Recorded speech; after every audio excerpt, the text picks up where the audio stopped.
Magandang gabi sa inyo lahat, mga kapatid at mga kaibigan, kayong mga nanonood diyan. At ngayon po ay araw ng Biyernes, prayer meeting. Kumusta kayo? At sana nasa mabuti kayong kalagayan. At tayo nag-aantabay pa ng panahon ngayon sapagkat ibinalik na naman muli sa GCQ yung ating kapanahunan. Subalit ang mga may bakuna ay mayroon advantage, may lamang sapagkat sabi ni Duterte, pwede nang lumabas-labas ang may bakuna. Ngayon kung walang bakuna, delikado. Kasi ang pakiusap ng ating pamahalaan, kung ang lahat ay mabakunahan, medyo safety na tayo lahat sapagkat wala nang mag-infect, wala nang magsalin ng virus sapagkat magkaroon man ng virus yung mga bakunado, mild lang, hindi ka makukuhan,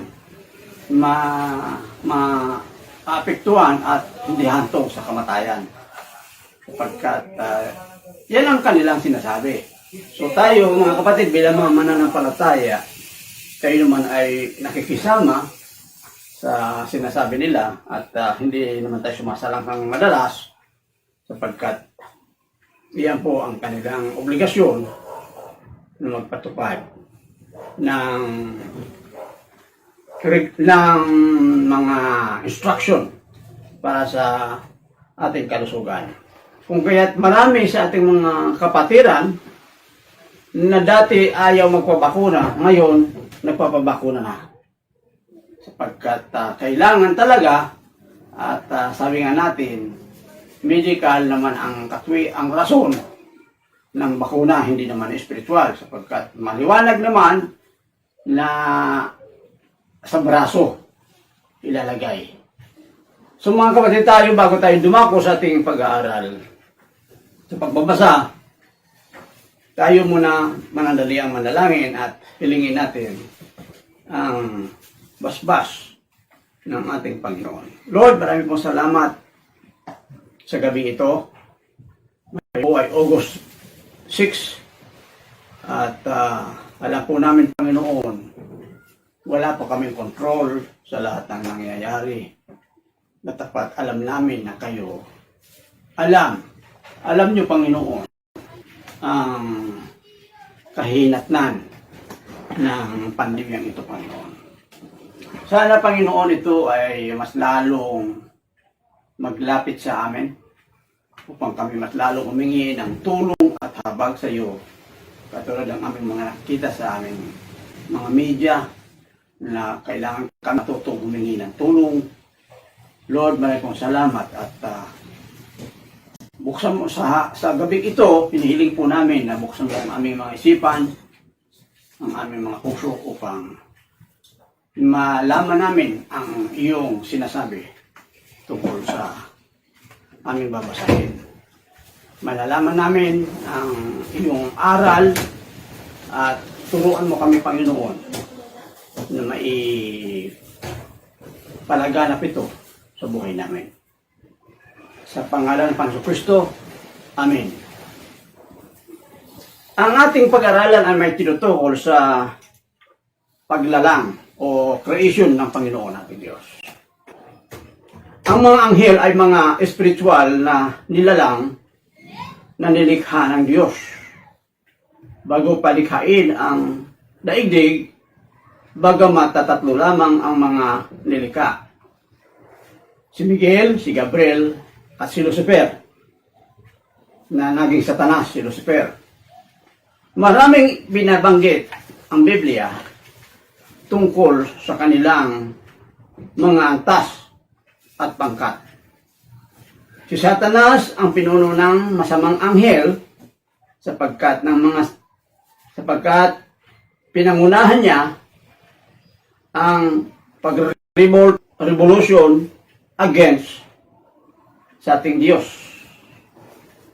Ang mga anghel tulad ng mga tao ay nilalang upang maglingkod sa nilikha.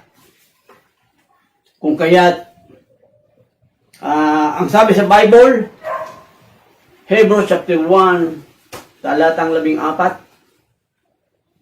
ang mga anghel kung gayoy sila'y mga espiritong naglilingkod sa Diyos at mga sinusugo niya upang tumulong sa mga maliligtas.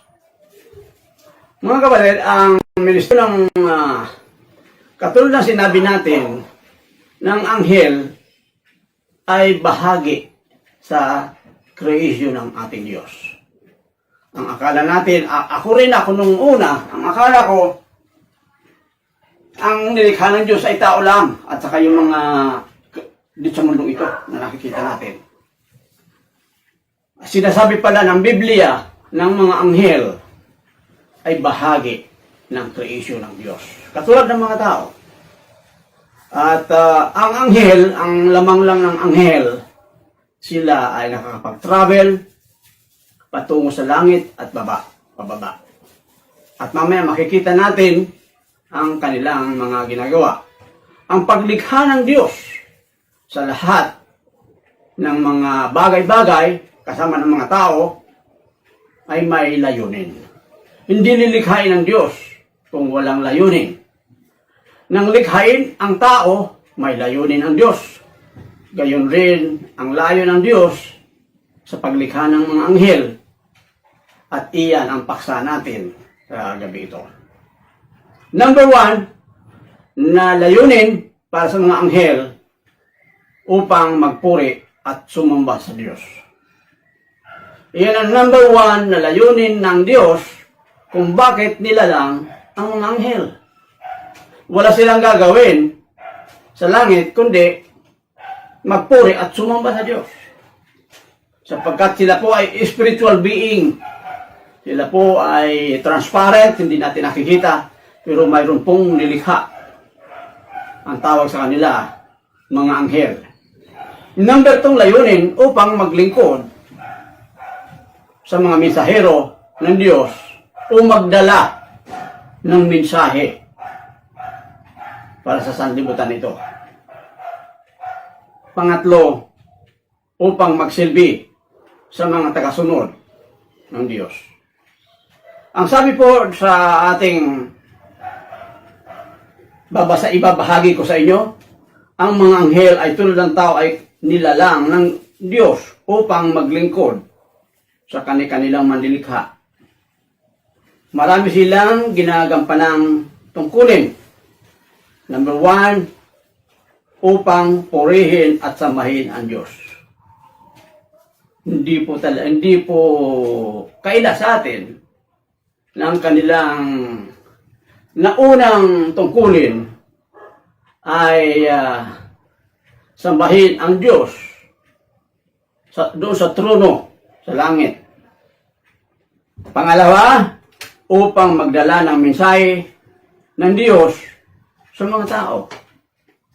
At sa anong mga unang tipan, anong mga unang panahon, napatunayan natin yan sa Biblia sapagkat nung mabuhay si Kristo, ang nakita ng mga apostol at mga malalapit kay Kristo na tumayo doon sa bukana ng libingan ni Kristo ay anghel.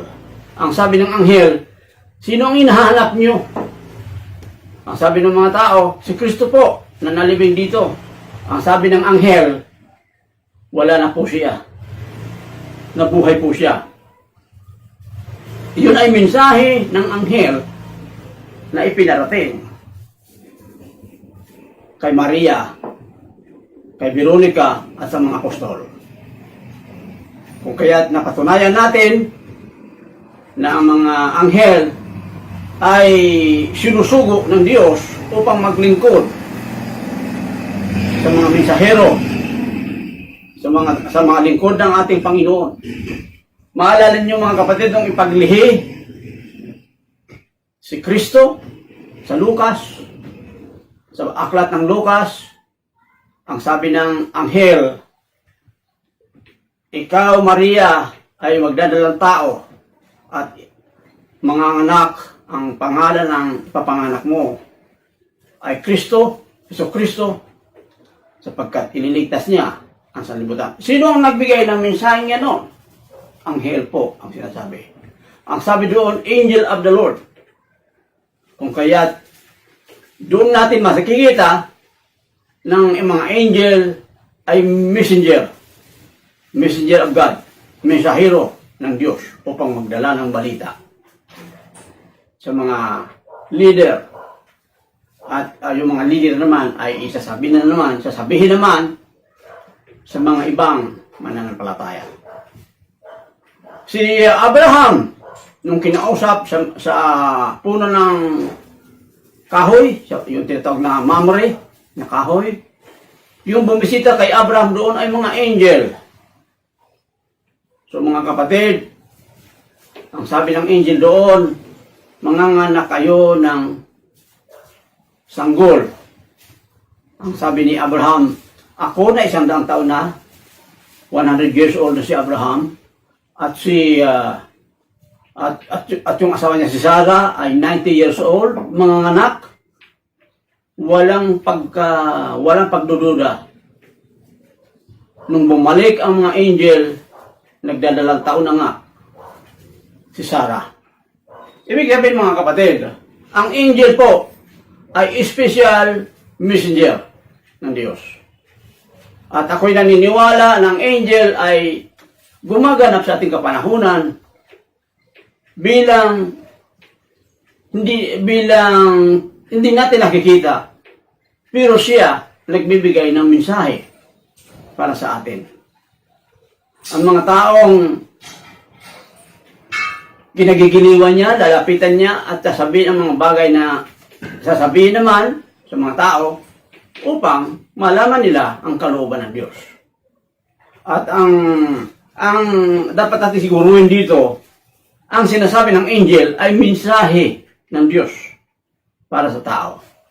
So mga kaibigan, ang mga nanonood diyan sa inyong mga bahay, ngayon malalaman natin ng angel ay sinusugo, mensahero ng Diyos. Sila ay bahagi ng nilalang ng Diyos, subalit meron silang espesyal na tungkulin at ang kahigtan nila sa atin, sila ay nakakapag-travel pababa at pataas. Nung si Pablo at saka si Peter ay nakulong sa piitan, ikinulong sila sa Ephesus yata yun, ang nagtanggal ng tanikala sa kanila at nagbukas ng pinto ay angel of the Lord. So mga kapatid, marami na ang ipinakita na ebidensya na ang angel ay messenger of God. Messenger of God. At sa ating kapanahunan, hindi natin napapansin, pero ang Diyos ay ang mga angel ay ganun pa rin ang ginagawa nila.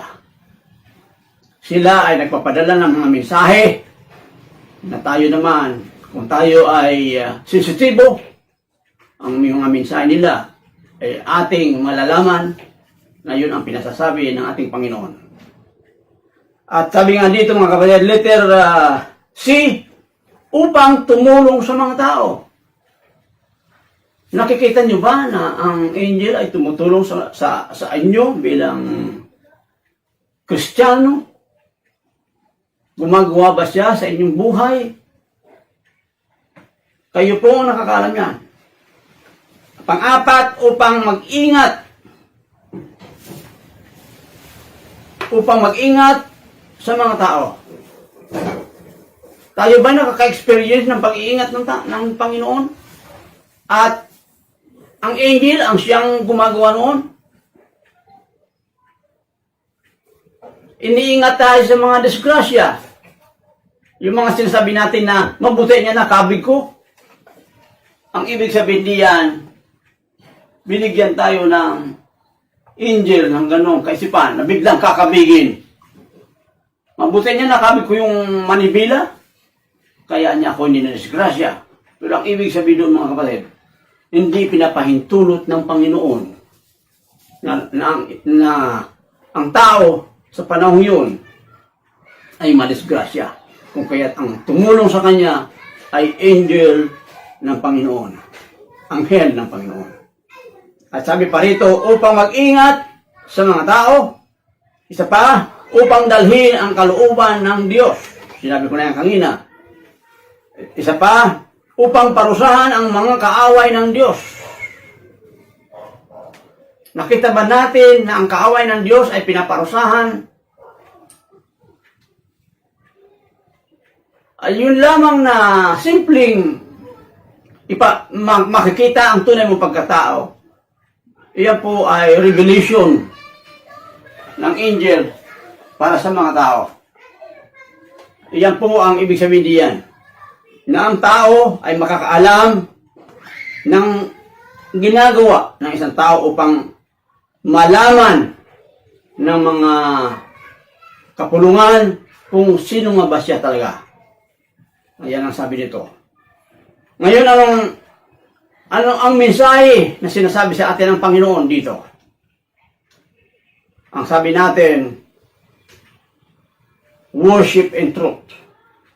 Ang sabi po doon sa Biblia, ang pagpupuri ng tao, katulad ng mga angel, we will worship the Lord God in spirit and in truth.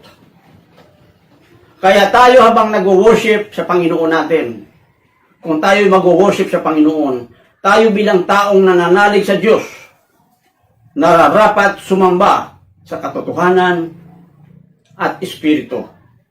Sa pamamagitan ng ating espiritu na makipagkomunyon sa Diyos, sa oras ng pananambahan, ito ay katotohanan na dapat tuparin natin bilang tagasunod ng Diyos. Kumbaga sa atleta, pagsasanay ang panahon ito. Huwag nating sayangin ang panahon upang magsanay sa ating mga gawain sa darating na panahon. Sinasanay na tayo sa gawain ng Panginoon natin. Ang tao ay dapat marunong sumunod sa Kanya sapagkat sa langit, ang mga tao, ang mga Kristiyano, ay susunod sa Panginoon. Kaya sinasabi ko na pagsasanay upang ang tao ay magkamit ng isang gantimpala katulad ng ating Olympiad na babae. Ang sabi niya, hindi lang anya ninyo alam ang pagsasanay na ginawa ko. Napakahirap. Lahat tiniis ko ang mga bagay-bagay upang makamit ko ang aking minimitin. At ang nakita natin, meron siyang gantimpala sa bandang huli. Hinilin Diaz. Kaya mga kapatid, ang kailangan ng mananampalataya ay manatili. Perseverance. Bakit niya, Pastor, ang tao ba ay, ang Kristiyano ba niya? Ganun na lang palagi? Magtiis? Mayroong kapahingahan ang sinasabi ng Panginoon. Mayroong kapahingahan. Matatapos at matatapos ang lahat. At tayo ay mayroong kapahingahan. Ano ang prinsipyo na dinidiscuss dito sa araling ito? Service. Ang dinidiscuss dito, to serve God in active position. Time to take action on first thing, katulad ng ating pananambahan. Kinakailangan hanapin natin ang ating kilalalagyan sa iglesia upang tayo makapaglingkod sa Panginoon. Ang nakikita ko dito mga kapatid, ang pagsasanay ay mahalaga. Sa ating kapanahunan, kailangan masanay na tayong sumunod sa Diyos. Sapagkat iyan ang gagawin ng mga mananampalataya, ang sumunod sa Diyos.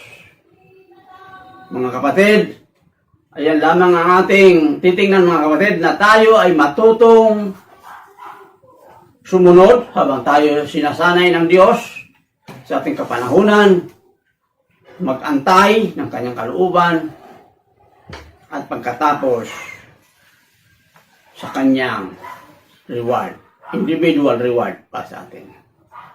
So mga kapatid, tayo ay yan lamang ang ating aral na nakita dito sa pag-aral na to. Una, ulitin ko lamang mga kapatid, kailangan ang worship. Kinakailangan matuto tayong mag-worship, magbigay puri sa Panginoon in spirit and in truth. Pangalawa po, maglingkod, to serve God in an active position. Sa active na isang, yung gawain na ikaw ay committed talaga. Yung gawain na ikaw ay nakakatulong sa iyong kapwa. Huwag nating isipin na tayo ay nagkasakripisyo sa mundong ito. Ang pagtulong ay marangal na gawain. Ang pagtulong sa iglesia na maglingkod ay marangal na gawain at yan ang gusto ng Diyos. Ang iba ay maaaring sabihin natin nakakapagod ang maglingkod sa iglesia. Nare-require tayo. Pero mga kapatid, dapat ibigay natin ang para sa Diyos.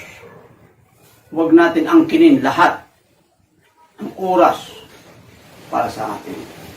Matuto po tayong magpakasakit sa Panginoon. Sabi nga ng Panginoon na kung tayo'y matutong dumamay sa ginawa ni Kristo, tayo naman ay makakasama niyang pararangalan pagdating ng araw. So mga kapatid, tayo ay dumako sa mga panalangin at nais kong pasalamatan ang mga kapatiran natin na patuloy nagkukumit sa pananalangin na ito. Maaring hindi nyo mapanood ngayon, mapanood nyo mamaya, mapanood nyo bukas. Yan po ang ating ginagawa. At sa tingin ko naman, yun ang maganda roon. Pwede natin panoorin at your own time sa pamamagitan ng iyong... Pero mga kapatid, ugaliin natin na hanapin ang schedule ng panonood. Hindi natin sinasabi na once na yan ay kinover namin sa church o dito ka sa bahay, panoorin nyo kaagad. Ang ibig sabihin diyan, pwede nyo panoorin mamayang gabi o bukas ng gabi o sa isang araw. Yan ang lamang nitong ating ginagawa na prayer kada Biyernes ng gabi. Ngayon ay marami tayong mananalangin. Ang mananalangin sa atin ay ayon sa naka-assign ay 5 sila. At maraming salamat mga kapatid sa inyong mga ginagawang pakikipag-aral. Sapagkat pag natapos ang ating pandemya, sama-sama ulit tayong nagkukongregate sa iglesia, subalit in the meantime, wala muna tayong iglesia sapagkat ang A8 at saka A15 ay sakop ng declaration ng GCQ.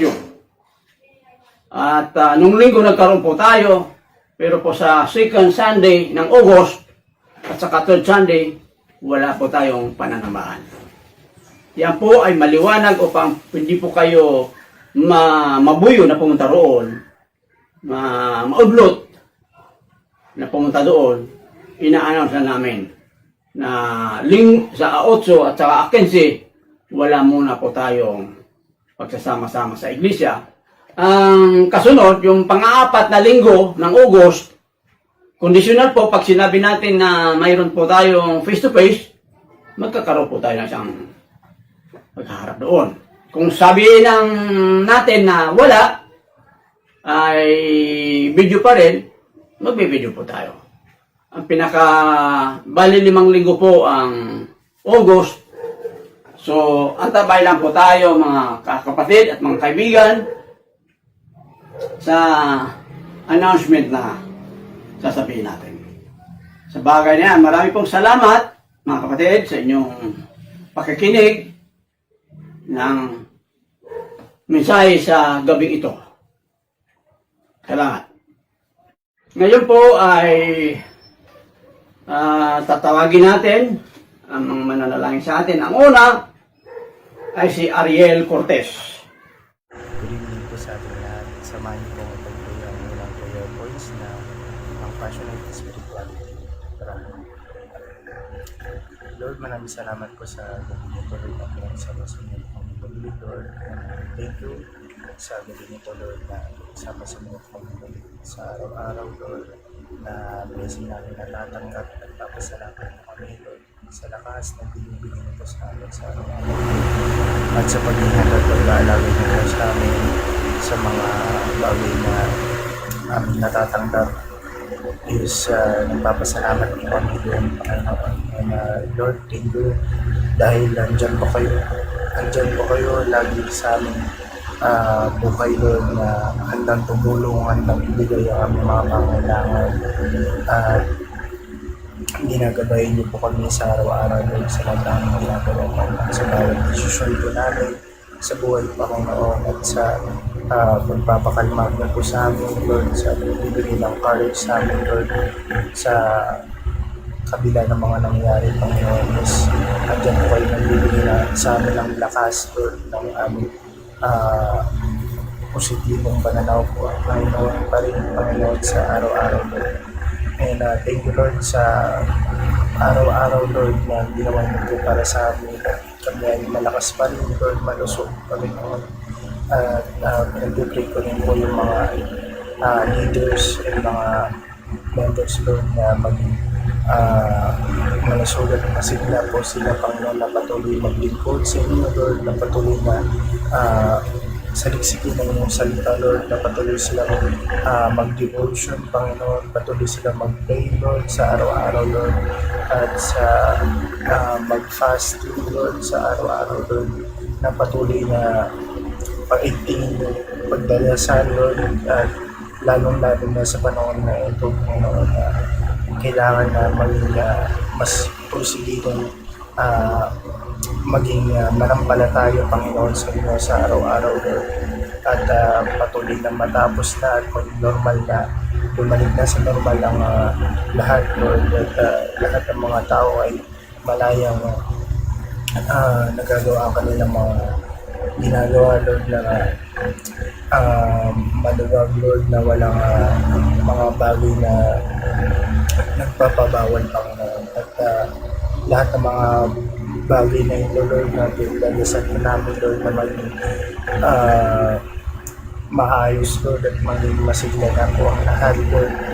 And lahat ng mga tao ay sama-samang maglingkod at magpuri sa inyo, Lord, at magdasal, Lord, na maging gumaling na rin po yung mga taong hanggang ngayon ay may tinatamaan ng COVID, Panginoon, at bumalik na sa normal ang kanilang kalusugan, Lord, at patuloy lang wala nang mahawa, Panginoon, at hindi na kumalat, Lord, ang mga sakit na ito, Lord, lalong-lalo na sa mga bagong lumadating na naman, Panginoon, na variant, Lord, na patuloy na mapuksan na ito at hindi na kumalat, Panginoon, at hihingi po kami ng lakas, Panginoon, sa inyo sa araw-araw, Lord, and I pray, Lord, sa mga discipleship, Lord, na patuloy pa rin, Lord, na mag-aaral ng iyong salita, Lord, at sa mga disciples, Lord, na patuloy na umattend sa mga small groups, Panginoon, sa mga bagay, Lord, na maaaring makatulong sa kanila to grow, Lord, na patuloy silang mag-grow spiritually, emotionally, mentally, Panginoon, at patuloy kang papuri at pasalamatan at walang sawang maglingkod sa inyo sa araw-araw. Ibinabalik po namin lahat ng papuri at salamat sa inyo, Panginoon. And thank you, Lord, sa pagkakataong ito, Lord, na upang may parating po namin ang lahat ng mga saloobin namin sa inyo, Panginoon. Lord, thank you sa araw-araw at sa gabi nito, Lord. Ibabalik po namin lahat ng papuri at salamat sa Panginoon Jesus. Amen. Pangalawa ay si Geraldine Hungko.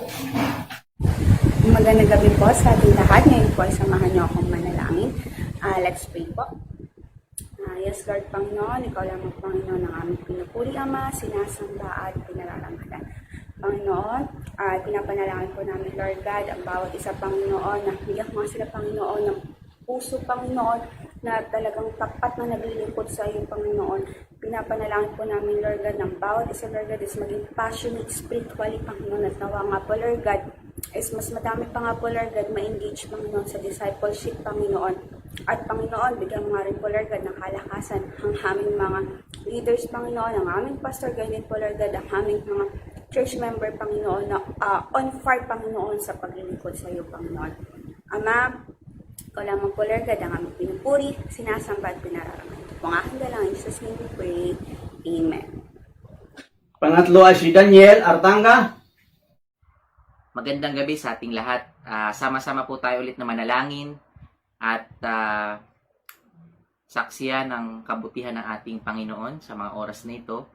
Sabay-sabay tayong ipanalangin ng ating Strong Core, Strong Church. So, yumuko po tayong lahat. Ama naming Diyos na nasa langit, na lumikha ng langit at lupa, nagpapasalamat po kami, Panginoon, dahil napakabuti mo. Una sa lahat, humihingi po kami ng kapatawaran sa aming mga pagkakasala. Salamat, Panginoon, dahil nasaksihan po namin, Panginoon, yung mensahe mo ngayong gabi. Nagpapasalamat po kami, Panginoon, dahil tunay na napakabuti mo. Sa kabila ng mga pinagdaraanan po namin ngayon sa pandemya, nagpapasalamat po kami, Panginoon, dahil hanggang ngayon nakatayo pa rin po kami. Tulungan mo kami, O Lord, na maging isa, Panginoon, sa paglilingkod sa iyo. Tulungan mo kami, O Lord, na magkasama-sama, O Lord, na sabay-sabay na magpupuri, O Lord, at magpapasalamat sa iyo, Panginoon. Panginoon, ipinagdarasal po namin, O Lord, ang aming mga elders. Pinagdarasal din po namin ang bawat leaders, Panginoon, ng iglesia mo. Naway, ikaw, Panginoon, yung maging sentro, O Lord, ng lahat ng mga ginagawa po namin. Naway, hindi lang po namin ito ginagawa dahil ito yung ginagawa mo na, ito yung commitment namin. Kundi ginagawa po namin ito, Lord, ng taos puso dahil mahal po namin kayo. Panginoon, sa gabing ito, pagpalain mo, Panginoon, ang bawat pamilya, Panginoon, ng mga nakikinig ngayon. I-bless mo po, Panginoon, ang mga hanap buhay nila. I-bless mo po, Panginoon, ang good health nila, Panginoon. Ikaw na rin po ang bahala mag-bless, Panginoon, ng bawat isa, O Lord, ng mga nanonood ngayon. Naway, iparamdam mo, Panginoon, yung pagmamahal mo. Tulungan mo kami, O Lord, na malampasan, Panginoon, lahat ng mga pagsubok na daraanan pa po namin. Tulungan mo po, Panginoon, na sa mga oras na ito, hindi lang matapos, O Lord, dito, yung mga pwede pa naming magawa, Panginoon, para makapaglingkod kami or makapagbigay kami ng kaluguran, Panginoon, sa harapan mo. Panginoon, itinataas ko po sa inyo ang lahat-lahat, Panginoon, sa gabing ito. Pagpalain mo po, Panginoon, ng mga nanonood ngayon. At pagpalain mo po ang lahat ng mga patuloy na nananalangin, Panginoon, para maging maayos ang mundong ito, magkaroon ng katahimikan, magkaroon ng kapayapaan, Panginoon. At higit sa lahat, pagpalain mo po, Panginoon, at i-bless mo po, Panginoon, ang lahat ng mga anak mo sa pananampalataya. Salamat po sa mga oras na ito. Itinataas ko po, Lord, ang pangalan mo, Lord. At dapat na ikaw lamang ang dapat namin itaas, Panginoon, sa pang-araw-araw naming buhay. Sa pangalan ni Jesus, Amen and Amen. Pang-apat ay si Jomar Hubilla. Magandang gabi po sa ating lahat. Samahan niyo po ako magdasal. Lord God, maraming salamat po muli, Panginoon, sa araw-araw na ibinibigay niyo sa bawat isa, Panginoon. Lord, malambot kami sa inyong harapan, Panginoon, Lord God, upang humingi ng kapatawaran sa mga kasalanang nagagawa po namin. Lord, nilalapit niya po namin, Panginoon, Lord God, ang sitwasyon, Panginoon, ng bayan namin, Panginoon, Lord God. Una, Panginoon, dito, Panginoon, sa church namin, Panginoon, Lord God. Nawa, Panginoon, alam ko, Panginoon, ikaw may control ng lahat, Panginoon, Lord God. Pinag-pray ko, Panginoon, ng ministry ng church namin, Panginoon, nawa. Magpatuloy, Panginoon, ito sa pagtakbo. Panginoon, hindi namin ito magagawa kung wala kayo, Panginoon. Kailan din, Panginoon, ang bayan ng ulo, Panginoon, ang mismong bayan po namin, Panginoon, nawa. Maging free na po kami, Panginoon, sa virus, Lord God. Alam ko, Panginoon, na darating ang araw na yun, Panginoon, na magiging malaya, Panginoon, ang bawat isa, Panginoon, hindi lang balang Panginoon, kundi ang buong Pilipinas, Panginoon, ang buong mundo, Panginoon, ay makakalaya sa pandemya na ito, Panginoon, Lord God. Lord, tilawit po na sa inyong lahat. Kayo na nga po, Panginoon, ang bahala. Dahil alam ko, Panginoon, na ikaw nga, Panginoon, na may control, Panginoon, ng bawat isa. Tapos to, alam ko, Panginoon, na masusunod at hindi isa kami. Lord, alam ko, Panginoon, na may aral kami, Panginoon, dapat tutunan, Panginoon, sa pinagdadaanan naman ito. Muli, maraming salamat. Kayo na nga, Panginoon, ang bahala. Menos sa buhay na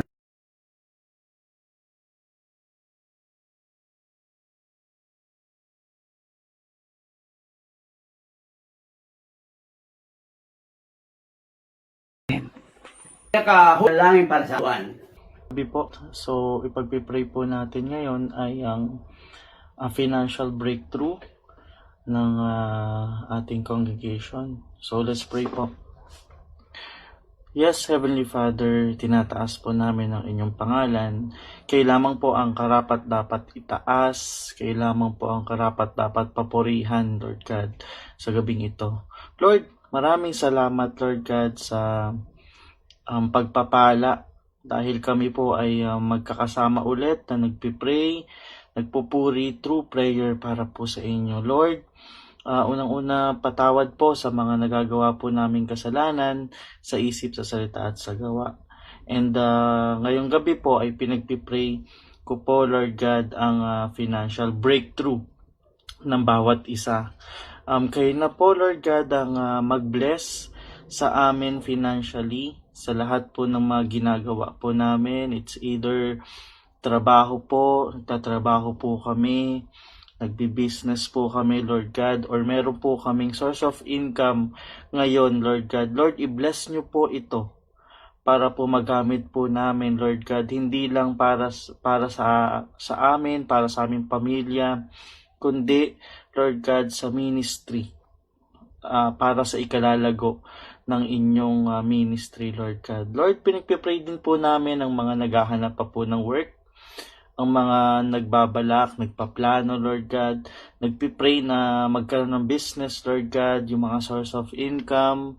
Pinagpipray po namin, Lord God, na your will be done, Lord God, sa aming mga plano. And samahan niyo po kami, Lord God, kung ano man po yung mga gusto po naming marating, gusto po naming makuha, Lord God, financially. Kayo na po ang bahala, Lord God. And we also pray for our hearts, Lord God, sa pagtatites at pag-o-offer, Lord God, ng aming ikapo, Lord God. Even though this pandemic, Lord God, this quarantine, Lord God, is mag-online na naman kami, Lord God. Lord, naway hindi po matigil yung kagustuhan po namin na magbigay, Lord God, sa inyong ubasan, Lord God. Lord, pinagpipray din po namin ang aming mga isip na itama nyo po.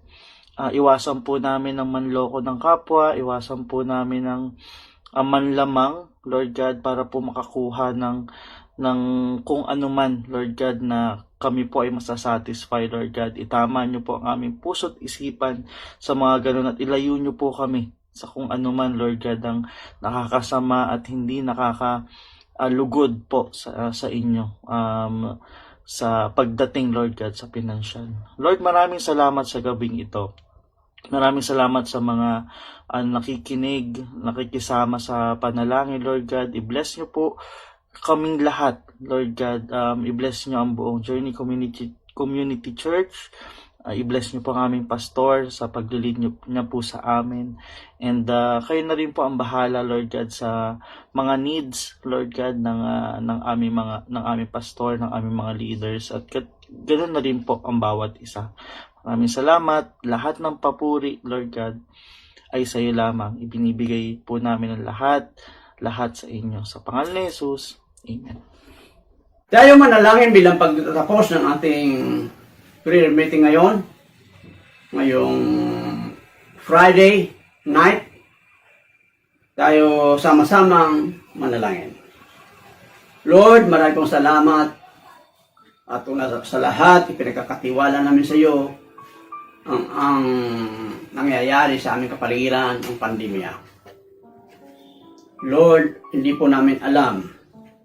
Kayo lamang nakakaalam ng aral. Subalit ang hinihingi namin ay patuloy mong i-reveal sa amin ang iyong banal na kalooban sa mga nangyayari ito. At maraming mga mananampalataya na nanghihina, palakasin po sila, Panginoon ng Diyos. Ito po ay hindi rason upang kami ay mas lalong magkaroon ng katanungan sa iyong banal na kalooban, kundi kinakailangan po pabaya kami sa iyong ginagawa. Lord, hinihingin ko po, Panginoon namin Diyos, ang pagkakaisa at pagpapakumbaba ng bawat isa sa aming pananampalataya sa iyo. Na kami ay humawak, Panginoon, sa sinasabi mo, maniwala sa iyong banal na salita, sapagkat ito ay kinasihan mo, Panginoon. Ang iyong salita ay, ang sabi mo nga, ginamit mo sila na magsulat ng iyong salita under ng iyong influence, kung kaya't naisulat nila ang mga salitang ito, Panginoon. At ito, Panginoon, ay nagdadala, nagbibigay sa amin ng mabuting aral na kung saan nagdudulot ng pagbabago sa buhay namin. Kapag kami nahihiwagaan kami sapagkat wala po kaming ginagawa kundi magantabay sa mga nangyayari ito. Pero Panginoon namin Diyos, binibigyan mo marahil kami ng sapat na panahon upang kami ay mag-isip-isip ng mga aral na maaari mong sinasabi sa amin.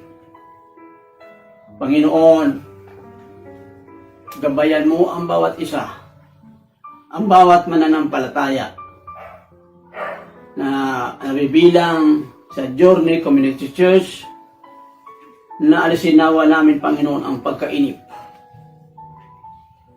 ang pagtatanong, at matuto kaming antayin ang iyong banal na kalooban mula rito. Habang sinusunod din namin, Panginoon, ang adhikain at utos ng ITF, alam naman namin, Panginoon, na ito ay may kinalaman sa aming kalusugan.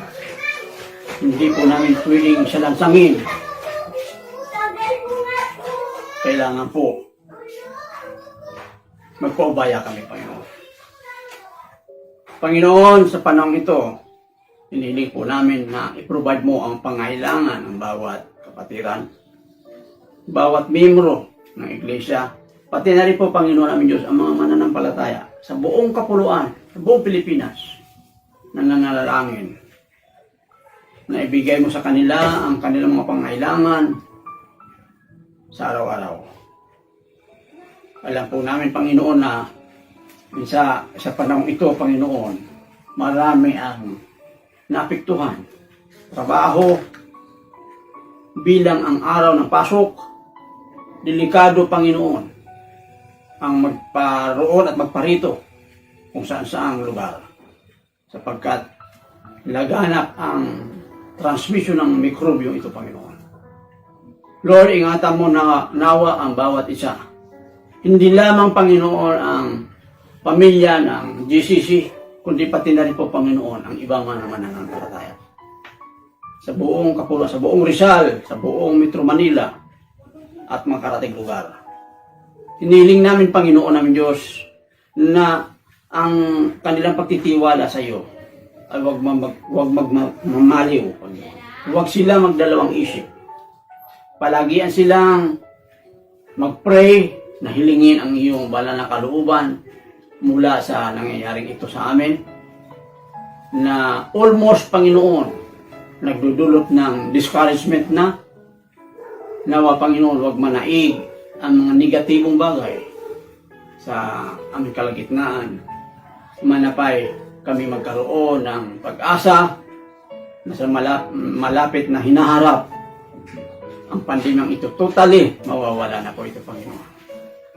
Marami pong salamat, Panginoon namin Diyos. At patuloy namin dinadalangin ang mga kapatiran namin na mayroon mga hanap buhay. Ang fly zone, Panginoon, sa Antipolo. At kayo din, Panginoon, ang empanada, Panginoon, ang negosyo nila ni Lera, nila ni Wilson. Gabayan mo po sila, Panginoon.